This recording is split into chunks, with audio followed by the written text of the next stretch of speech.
ఈరోజు నమస్తే తెలంగాణ పత్రికలో చూస్తే నమస్తే తెలంగాణ పత్రికలో ఏమొచ్చిందంటే పచ్చని తెలంగాణలో ఆర్థిక సంక్షోభమా, ప్రజాప్రభుత్వాలకు ఫ్యూడల్ మనస్తత్వం సరికాదు, హడావిడిగా తీసుకున్న నిర్ణయం నెరవేరుతుందా, కక్షపూరిత రాజకీయాలతో ప్రజలకు మేలు జరగదు, మహనీయుల విగ్రహాలు కాదు, కావాల్సింది ఆదర్శాలు, లోక్సత్తా నేత జయప్రకాష్ నారాయణ కీలక వ్యాఖ్యలు. అంటే తెలంగాణ పట్ల అంటే ఆయనకు ఈ అడ్మినిస్ట్రేషన్ గురించి ఆయనకు పూర్తిగా తెలుసు. దేశవ్యాప్తంగా ఉన్నటువంటి అడ్మినిస్ట్రేషను, ఎకనామిక్ అది ఏది ఉందో అన్నీ కూడా ఆయనకు తెలుసు. ఎందుకంటే ఆయన ఒక ఐఏఎస్ ఆఫీసర్గా వాలంటరీ రిటైర్మెంట్ తీసుకొని రాజకీయాల్లోకి వచ్చినటువంటి వ్యక్తి, ఒక లోక్సత్తా అనేది ఒక సంస్థను నడుపుతున్నటువంటి వ్యక్తి. అందుకే ఆయన ఏమంటుండంటే పచ్చని తెలంగాణలో అంటే తెలంగాణ ఇంత సుభిక్షంగా ఉన్నటువంటి తెలంగాణలో ఆర్థిక సంక్షోభం ఏందని చెప్పి ఆయన నిన్న వ్యాఖ్యలు చేయడం జరిగింది. ఇక ఇంకొక వార్త చూస్తే మిత్రులారా, తిరుపతిలో బుధవారం వైకుంఠ ద్వార దర్శనం టోకెన్ల జారీ కేంద్రాల వద్ద జరిగిన తొక్కిసలాట దృశ్యాలు. తిరుపతిలో తొక్కిసలాట, 6 మృతి, 6 కాదు ఇప్పుడు 7కు చేరింది ఆ మృతుల సంఖ్య. 7 మంది చనిపోయారు ఇప్పటికీ. ఇక వైకుంఠ ద్వార దర్శనం టోకెన్ల జారీ సమయంలో దుర్ఘటన, 3 కేంద్రాల వద్ద తోపులాట, 40 మందికి పైగా గాయాలు, క్యూలైన్ గేటు తెరవడంతో ఒక్కసారి తెరిచింది కాబట్టి ఇదంతా జరిగింది. మరి జగన్మోహన్ రెడ్డి గారు అన్నప్పుడు ఏమన్నారు, 3 కిలోమీటర్ల పొడవుగా బారికేడ్ లేచి ఉంటుండే, ఎందుకంటే క్యూ లైన్ కోసం. అది తప్పు, అట్లా చేయదన్నారు. అట్లా చేస్తేనేమో ప్రశాంతంగా కొంచెం లేట్ అవుతుండే, ప్రశాంతంగా పోతుండే. ఇది కూడా గంతే సమయం అవుతుంది, కానీ ఇట్లాంటి తొక్కిసలాట జరిగి ఇలాంటి దుర్ఘటనలు జరుగుతూ ఉంటాయి. ఏది ఏమైనా అది రాజకీయంగా మాట్లాడాల్సిన అవసరం లేదు. కానీ వైకుంఠ ఏకాదశి కోసం పోయినటువంటి తిరుపతిలో ఈ కలియుగ దైవం దగ్గర ఇలా జరగడం అమానుషం.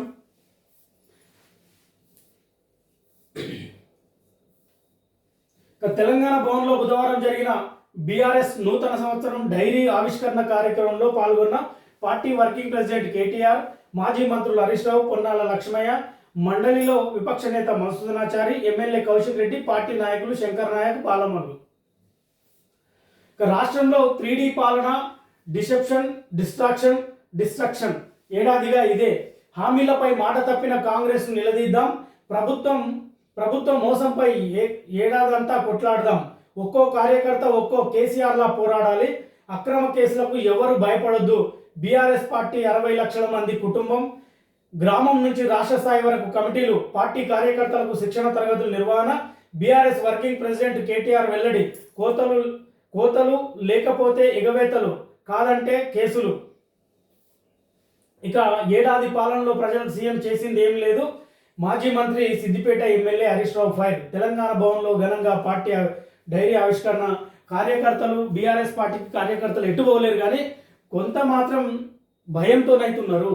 అంటే ఈ ప్రతిపక్ష ప్రభుత్వంలో ఉన్నటువంటి వాళ్ళు కాంగ్రెస్ పార్టీ కేసులు పెడుతుందని భయం అయితే పొందుతుంది.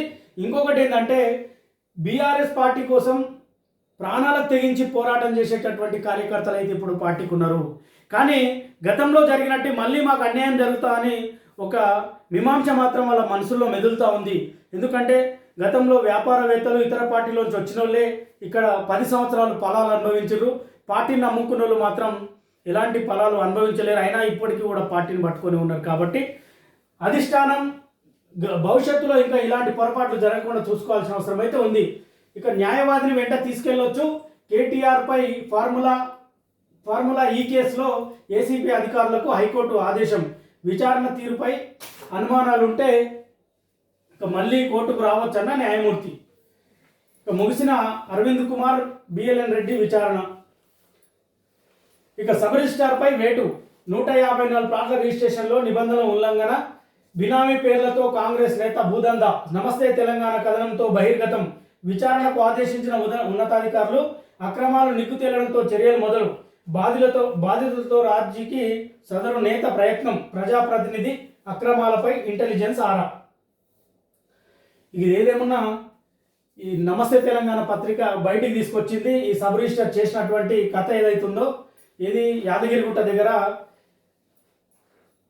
సబ్ రిజిస్టర్ గోపీనాయక్ వేటు పడింది. అక్రమ రిజిస్ట్రేషన్లకు పాల్పడ్డట్టు నిగ్గు తేలింది. ఇదంతా కూడా నమస్తే తెలంగాణ పత్రిక బయట పెట్టింది.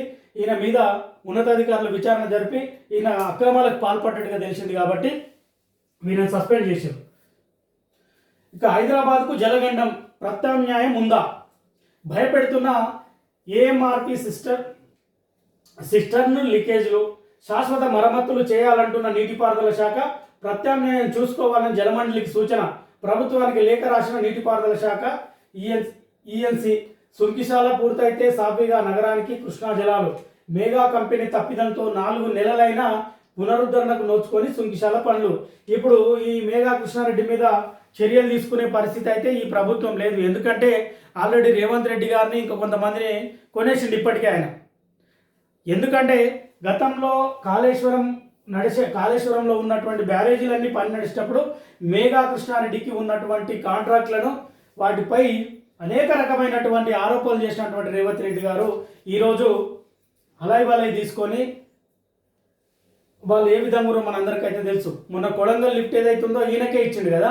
కాబట్టి ఇది ఇక్కడ జరుగుతున్నటువంటి ఆలస్యానికి ఈయన మీద చర్యలు తీసుకోవాలి, కానీ తీసుకోదు ఈ ప్రభుత్వం.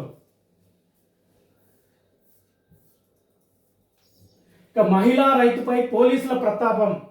పరిహారం అడిగినందుకు దౌర్జన్యం, ఆత్మహత్యకు ప్రయత్నించిందని చెప్పి దవాఖానాకు తరలించిన పోలీసులు. నేను పురుగుల మందు తాగలేదు, పోలీసులే ఇష్టం వచ్చినట్టు కొట్టి తీసుకుపోయిండు. బాధితురాలు కమల. నిన్న కాళేశ్వరంపై మహాదేవ్పూర్లో 2వ రోజు కొనసాగిన ఆందోళన. ఎల్లేశ్వరంలో పోలీసుల మోహరింపు, బలగాలతో కాలువ పనుల కొనసాగింపు. అసలు జరుగుతుందేమో గాకత. ఈమె మందు తాగిందని చెప్పి పోలీసు వాళ్ళు అడావిడి చేసి తీసుకుపోయారు ఆమె హాస్పిటల్. కానీ ఆమె నేను మందు తాగలేదు నాయన అని చెప్తే కూడా ఈయన కూడా కొట్టి తీసుకుపోయారంట. ఇక benefit show game change. Benefit షోలపై రేవంత్ సర్కారు యూటర్న్.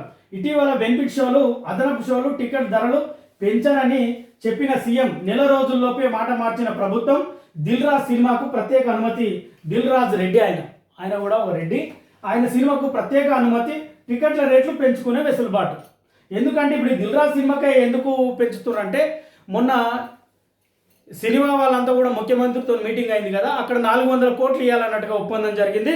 200 కోట్లు అయితే ఇప్పటికే ముట్టినాయి. ఎవరి ద్వారా అంటే ఈ అందరూ కూడా కలిసి దిల్ రాజు ద్వారా ముఖ్యమంత్రి గారికి 200 కోట్లు ఇచ్చినట్టుగా వార్తలు అయితే వచ్చినాయి. ఇంకా 200 కోట్లు బ్యాలెన్స్ ఉన్నాయి. అందుకే ఇప్పుడు గేమ్ చేంజర్ సినిమాకు ఇది ప్రొడ్యూసర్ ఎవరంటే దిల్ రాజు. ఈ దిల్ రాజు సినిమాకు ఈ టికెట్ల రేట్లు పెంచుకోవచ్చు అని చెప్పి ఇవ్వడం జరిగింది. ఇది ఎవరు అనుమతి ఇచ్చారు అనేది స్పెషల్ హోంశాఖ సెక్రటరీ ఇచ్చిండు దీనికి. మళ్ళా మంత్రి సినిమాటోగ్రఫీ మంత్రి ఉన్నాడు కదా, ఎవరు కోమటిరెడ్డి వెంకటరెడ్డి గారు. ఆయనకు సంబంధం లేకుండా ఇదంతా జరిగిందా మరి ఒకసారి వివరంగా చూద్దాం. ఇంకొక పత్రికలో కూడా వచ్చింది, ఆ పత్రిక కథ చెప్తాం. ఆయన ఈ వార్తలు ఎట్లా రాసిండు, బీఆర్ఎస్ పార్టీకి వ్యతిరేకంగా ఎట్లా రాసిండు ఒకసారి చూద్దాం. ఇది కారం సంతోష్, నక్కపల్లి శంకర్, కన్నె శ్రీధర్ 3 రైతుల ఆత్మహత్య. బ్యాంకు అధికారుల వేధింపులకు ఆసిఫాబాద్ జిల్లాలో యువ రైతు బలి. రుణభారంతో జనగామ, మానుకోట జిల్లాలో 2 అన్నదాతల బలన్మరణం. మళ్ళా మొదలైంది. మళ్ళా కాంగ్రెస్ పాలనలో గతంలో ఎట్లుంటుండేనో రైతు ఆత్మహత్యలు మళ్ళీ మొదలైనవి. రేవంత్ రెడ్డి గారు సర్కారు వచ్చిన తర్వాత, కాంగ్రెస్ ప్రభుత్వం తెలంగాణలో ఏర్పడ్డ తర్వాత మళ్ళీ రైతు ఆత్మహత్యలు అయితే కొనసాగుతూనే ఉన్నాయి. ఇది మిత్రులారా ఇంకొక పత్రిక చూద్దాం. దిశ పత్రికలో చూస్తే 6 భక్తుల మృతి, పలువురి పరిస్థితి సీరియస్. వైకుంఠ ద్వార దర్శనం టోకెన్ల జారీలో తొక్కిసలాట. తిరుపతిలో తీవ్ర విషాదం. టీటీడీ వైఫల్యంపై భక్తుల ఆగ్రహం. సంతాపం తెలిపిన పీఎం మోడీ, ముఖ్యమంత్రి రేవంత్ రెడ్డి. ముందు రేవంత్ రెడ్డి గురించి రాయాలి. ఎవరి గురించి రాసినా రాయకపోయినా ఈ పత్రిక అయినా అయితే రాయాలి. తిరుపతిలో వైకుంఠ ద్వార దర్శనం టోకెన్ల జారీలో బుధవారం జరిగిన తొక్కిసలాటలో 6 భక్తులు మృతి చెందారు. 6 కాదు, ఇప్పటికి 7కు చేరింది. నిన్నైతే 6, ఇప్పుడు ఇంకొకరు చనిపోయారు. మొత్తం 7కి చేరింది. చాలామంది తీవ్రంగా గాయాల పాలయ్యారు. వీరిలో పలువురి పరిస్థితి విషమంగా ఉన్నట్టు సమాచారం. 9 కేంద్రాలలో 94 కౌంటర్ల ద్వారా గురువారం నుంచి టోకెన్ల జారీకి టీటీడీ ఏర్పాట్లు చేసింది. కానీ బుధవారం సాయంత్రమే భక్తులు భారీగా తరలివచ్చారు. మరోవైపు టీటీడీ వైఫల్యంపై భక్తులు ఆగ్రహం వ్యక్తం చేశారు. ఇది ఇట్లుంటే మిత్రులారా ఇంకొకటి చూడండి. కేటీఆర్కు అరెస్ట్ భయం, బయట మాత్రం గంభీర్యం. సన్నిహితుల వద్ద ఆందోళన, విషయాలకు చికాకు. ఇది ఎవరు చెప్పారు, ఎవరన్నా చెప్పిరా ఈ పత్రిక ఆయన కంటే ఎవరు చెప్పలేదు. వీడు ఊహించుకొని రాసిండి దిశ పత్రికోడు. ఊహించుకొని కేటీఆర్ మీద, బీఆర్ఎస్ పార్టీ మీద, కేసీఆర్ కుటుంబం పైన బురద జల్లే ప్రయత్నం చేస్తుండు. నీ దిశ మొత్తం దశ లేకుండా అయిపోతుంది. నువ్వు గుర్తుపెట్టుకో. ఇంకా 3.5 సంవత్సరాల తర్వాత తెలంగాణలో కొలువు తీరేది బీఆర్ఎస్ ప్రభుత్వము. ఇది మీరు ఖచ్చితంగా గుర్తుపెట్టుకోండి. కావాలంటే ఈరోజు డేట్తో సహా రాసి పెట్టుకో. ఈయన కేటీఆర్ గురించి ఊహించుకొని రాసిండు. భయపడదు. ఇదొక నేను చెప్తున్నా కదా, నిజంగా ఇది వాస్తవంగా లొట్టపీస్ కేసే. ఇది వాస్తవంగా లొట్టపీస్ కేసే. ఎందుకంటే ఈ కేసు ప్రస్తుతం ఎఫ్ఐఆర్ చేసి ఆయన జైలుకు పంపించవచ్చు, కానీ రేపు ఆ కేసు ప్రూఫ్ అయ్యే అవకాశం అయితే లేదు. ఒకటి గుర్తుపెట్టుకోండి, ఈ దేశంలో ఒకవేళ అయినటువంటి ప్రతి కేసుకు శిక్ష పడితే ఇక్కడున్న జైలు అయితే సరిపోవు. కానీ చాలామందికి చట్టం తెలియక ఏదో ఎఫ్ఐఆర్ చేసి జైలుకు పంపంగానే అయిపోయింది, జైలుకు పోయింది కేసు చేసినట్టు అనుకుంటారు. కానీ కేవలం ఒక నిందితుడిగా మాత్రమే, అభియోగం మోపిన వ్యక్తిగా మాత్రమే జైలుకు పోతాడు. మళ్ళీ 2 నెలలకు 3 నెలలకు బెయిల్ వస్తుంది. ఒక హత్య కేసులో అయితే 3 నెలలకు బెయిల్ వస్తుంది. జడ్జి చెప్తాడు, అయ్యా నీకు బెయిల్ శాంక్షన్ చేసినా షూరిటీస్ పెట్టుకొని బెయిల్ తీసుకో అని చెప్తాడు. ఇది కూడా గట్లాంటి కేసే. రేపు వచ్చిన తర్వాత ఇక్కడ ట్రయల్ నడవాలి, సాక్ష్యాధారాలు నిరూపించాలి. కానీ అవి నిరూపించారు. ఎందుకు నిరూపించారంటే చెప్తా చూడు. వాస్తవంగా ఇక్కడ జరిగింది ఎక్కడ అయితే హెచ్ఎండిఏలో 52 కోట్ల స్కామ్ జరిగిందని వీళ్ళు కేసు పెట్టారు. ఈ స్కామ్ ఎవరు చేసిర్రు అంటే కేటీఆర్ గారు ఇంకా 2 ఆఫీసర్లు కలిసి చేశారని చెప్తారు. ఆ కేసు కూడా 3 మీద పెట్టారు కదా. మరి డబ్బులన్నీ ఎక్కడ పోయినాయి అంటే ఎఫ్ఈఓ కంపెనీకి పోయినాయి.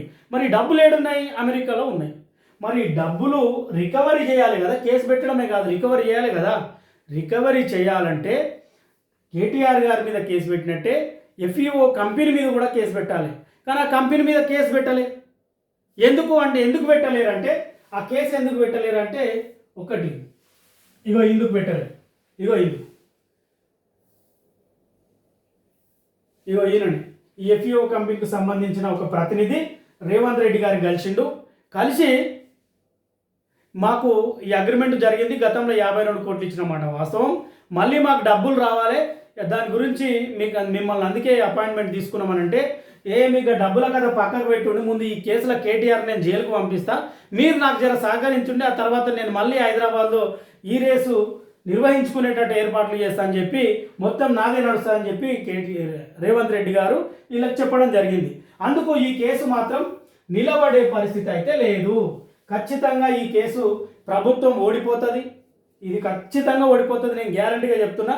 ఈ కేసు అయితే నిలబడే ప్రసక్తే లేదు. ఆయన రాసుకోండి, ఫార్ములా ఈ కార్ రేసులో A1గా ఉన్న బీఆర్ఎస్ వర్కింగ్ ప్రెసిడెంట్ కేటీఆర్కు అరెస్టు భయం పట్టుకున్నది. ఆయన సన్నిహితుల మధ్య చర్చ జరుగుతున్నది. బయటకు గాంభీర్యం కనిపిస్తున్నా ఇంటర్నల్ మీటింగ్స్లో మాత్రం తీవ్ర ఆందోళనకు గురవుతున్నట్టు టాకు. ఫార్ములా ఈ కార్ రేసులో ఏసీబీ నోటీసులు ఇచ్చినప్పటి నుంచి ఆయన మాట తీరు పూర్తిగా మారిందని, అవసరం లేని విషయాలకు సైతం కోపం తెచ్చుకుంటున్నారని గులాబీ లీడర్లో చర్చ నడుస్తుంది. ఇదంతా పనికిరాని వార్త. వాస్తవంగా ఈడు ఊహించుకొని కేటీఆర్ అంటే గిట్టక రాసినటువంటి వార్త ఇది. కాబట్టి దీని గురించి పట్టించుకోవాల్సిన అవసరం లేదు. ఈ కేసులో కేటీఆర్ గారు కడిగిన ముత్యంలాగా బయటకు వస్తాడు. ఇది నేను పక్కా చెప్తున్నాను. ఇంకొకటి చూస్తే లాయర్ సమక్షంలో విచారణ కుదరదు. ఏసీబీ ఎంక్వైరీని గ్లాస్ రూమ్ నుంచి అడ్వకేట్ చూడొచ్చు. వినేందుకు ఆఫీసర్లను ప్రశ్నించేందుకు నో పర్మిషన్. 3 పేర్లు ఇవ్వండి, ఒక్కరికే ఛాన్స్ ఇస్తాం స్పష్టం చేసిన హైకోర్టు. కేటీఆర్ పిటిషన్పై విచారణ, ఎంక్వైరీని వీడియో రికార్డు చేయాలని ఏసీబీకి ఆదేశం. నేడు అవినీతి నిరోధక శాఖ ఎదుట కేటీఆర్. ఇది విషయం.